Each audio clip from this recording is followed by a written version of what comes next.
S'il y en a bien qui ont apprécié ce printemps pluvieux, ce sont eux, les escargots.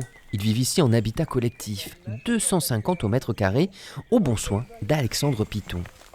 La toute première chose à regarder quand on a un parc hélicicole, c'est l'hygiène.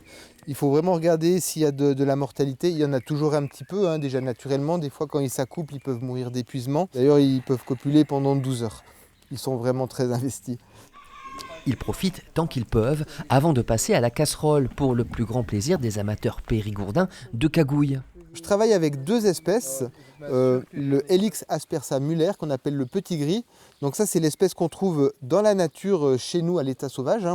Et à côté, dans le parc d'à côté, je travaille avec Helix aspersa maxima qu'on appelle le gros gris. Ça c'est une espèce qui vient d'Afrique du Nord, qui a été importée il y a plus d'une centaine d'années parce que ça fonctionne très très bien en élevage sur nos latitudes. Pour se nourrir, les escargots ont à disposition du chou, des salades, des blettes, du topinambour, de la vigne et aussi ce complément. C'est de la farine de céréales bio parce que je travaille en bio et elle est enrichie en calcium. Ça aide l'escargot à finaliser sa coquille.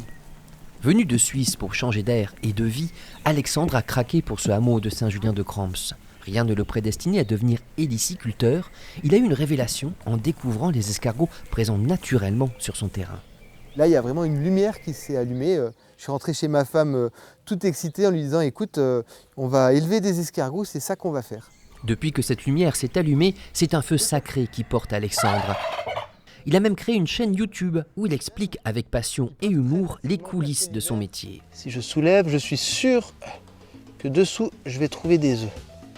J'ai fait cette chaîne parce que ça me tenait à cœur de dire aux Français qu'on a un patrimoine, on a quelque chose qu'on sait faire. L'héliciculture française, elle est mondialement connue.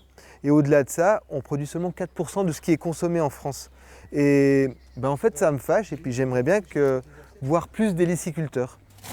Cet été, Alexandre n'a pas fini d'en baver pour ses escargots. Avec sa roulotte, vous risquez de le croiser sur tous les marchés et fêtes gastronomiques du Bergeracois.